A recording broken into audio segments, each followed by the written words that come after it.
Alors bonjour, bienvenue à ce rendez-vous hebdomadaire du mercredi midi. Je vais vous parler, pour ne pas être très original, du deuxième tour législatif et de ses suites. Moi, ce qui m'a marqué particulièrement dimanche soir, c'est deux images que j'ai superposées, à la fois celle du sourire radieux de Mélenchon, élu à Marseille, mais pas seulement, c'est-à-dire à la tête maintenant d'un groupe important, et pouvant en effet incarner la plus forte opposition, en tout cas de gauche, à l'Assemblée. Et puis une autre image qui est celle de Jean-Christophe Cambadélis faisant très grise mine. Alors c'est Jean-Luc Kéry et Jean-Christophe qui pleurent, et Cambadélis annonçant sa démission. Et on a l'impression que le premier secrétaire du PS est devenu monsieur le dernier secrétaire du PS et que c'est lui qui va fermer le lourd portail de la rue de Solferino et éteindre la lumière. Alors, et effectivement, c'est un peu le remplacement, puisque Mélenchon a fixé comme objectif de remplacer le PS. Ces deux images symbolisent en quelque sorte la réussite de ce remplacement. Bon, encore que je nuance quand même ce propos, parce que je ne crois pas que le Parti socialiste, en tout cas que le socialisme va disparaître. Alors il disparaîtra sûrement du point de vue de la camarilla qui a gouverné au cours des dernières années, surtout quand on voit ce qu'ils disent des réformes qu'ils envisagent, y compris Cambadélis avant de partir, dans un dernier râle, quand il nous dit qu'il va falloir changer peut-être le logo, le siège, etc. Sans doute parce qu'il est extrêmement cher. Mais enfin, c'est pas ça qui fera une réforme du Parti socialiste. Une vraie réforme, ce serait effectivement d'en refaire un vrai parti de gauche. Et ça, c'est pas très compliqué. On sait très bien qu'il n'aurait pas fallu faire la loi El Khomri, il aurait même fallu la combattre fermement.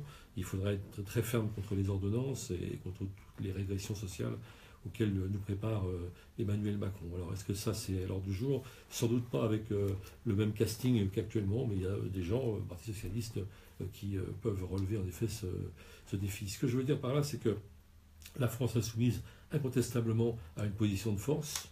Et d'ailleurs, bon, on en a fait la une de Politis cette semaine, une nouvelle gauche pour résister. C'est vraiment le groupe des insoumis qui va faire entendre sa voix bien au-delà des murs de l'Assemblée nationale. Et c'est très important, même si le nombre n'y est pas, évidemment, pour résister numériquement à la vague en marche. Mais en tout cas, pour faire entendre à la tribune une voix très forte qui entrera en résonance avec la société et en résonance avec le mouvement social. Donc ça, c'est quelque chose d'acquis et c'est un résultat très important de ce deuxième tour des législatives. Cependant, je ne crois pas, moi, que la gauche puisse jamais se réduire à un courant unique. Et je pense que la gauche, par nature même, c'est le pluralisme, c'est une gauche plurielle. C'est pour ça que je disais qu'il y aura d'autres socialistes qui vont surgir, qui s'appelleront comme ça ou autrement, mais à condition qu'ils soient réellement de gauche. Comme on va voir ressurgir des écolos qui ont été laminés, disons, dans cette affaire parce qu'ils ont passé le mauvais accord. Enfin bon, on ne pouvait pas le savoir sur le coup, mais en tout cas, le résultat est là.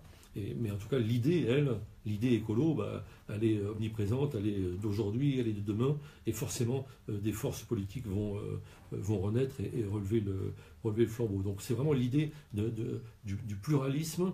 Et il n'y a que dans le pluralisme que l'unité peut se réaliser d'ailleurs, c'est dans le respect de l'identité de chaque courant. Alors, il faut voir notamment ce qui va se passer entre les communistes et Mélenchon à l'Assemblée. Bon, et si effectivement ils pourront faire entendre une même voix, cette voix dont je souhaitais qu'elle résonne avec la société et qu'elle sert en quelque sorte de vigie pour le mouvement social. Parce que les échéances qui nous attendent sont tout à fait redoutables. On voit très bien que Macron, même avec la très forte abstention et une légitimité extrêmement discutable, il va passer outre. Et il va lancer sa grande offensive avec les ordonnances contre le Code du travail, etc., etc. Et on va avoir une bataille qui va être difficile, non seulement parce que le rapport de force est défavorable à l'Assemblée, c'est peu dire, mais aussi parce que l'habillage de cette réforme, ou de cette contre-réforme plutôt, le discours de Macron est un discours qui envoûte en quelque sorte, qui trompe disons, l'opinion, parce que c'est des vieilles idées extrêmement régressives, très réactionnaires en somme, et qui se parent, disons, d'un discours de modernité, et avec des mots d'avenir, etc., etc. Et ça, ça fait illusion. Il va falloir démonter ça, et pas simplement par des harangues et par un discours imprécatoire, mais il va falloir vraiment expliquer en quoi c'est réactionnaire et c'est régressif. Et je pense que on va se heurter quand même à beaucoup d'illusions chez un certain nombre de nos concitoyens. D'ailleurs, les syndicats sont dans une position d'attente assez étrange. Je suis surpris, moi, par Force ouvrière, qui s'était quand même bien mobilisé contre Loi El Khomri, et qui là joue un jeu d'espèce de fausse naïveté, semble-t-il, en disant on va voir finalement la concertation, etc. Bon, bah, malheureusement, on sait très bien de quoi seront faites ces ordonnances, et on sait très bien où on va. Puis il y a un autre argument qui va aller dans le sens de Macron, c'est que c'est le fameux il faut bien essayer quelque chose de nouveau. Et ça, c'est encore et toujours le bilan désastreux du quinquennat précédent, qui à la fois par inertie, par immobilisme ou par une politique carrément régressive a fait le lit, disons, de ce discours pseudo-moderne, pseudo-nouveau, etc. Voilà, donc on attend de voir ce que ça va donner, mais on va être fixé très très vite, d'abord par le premier vote sur l'habilitation des lois d'ordonnance, qui ne fait pas de doute, mais en tout cas, les voix qui vont se faire entendre, elles, sont très importantes.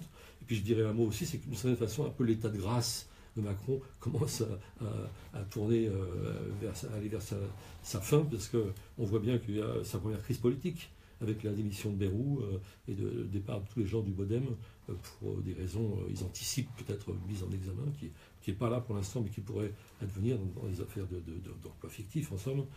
Et là, le gouvernement est quand même décapité, et lui aussi, finalement, il est réduit à un courant unique qui est celui d'En Marche. Et c'est pas très bon, disons, pour l'assise politique de Macron.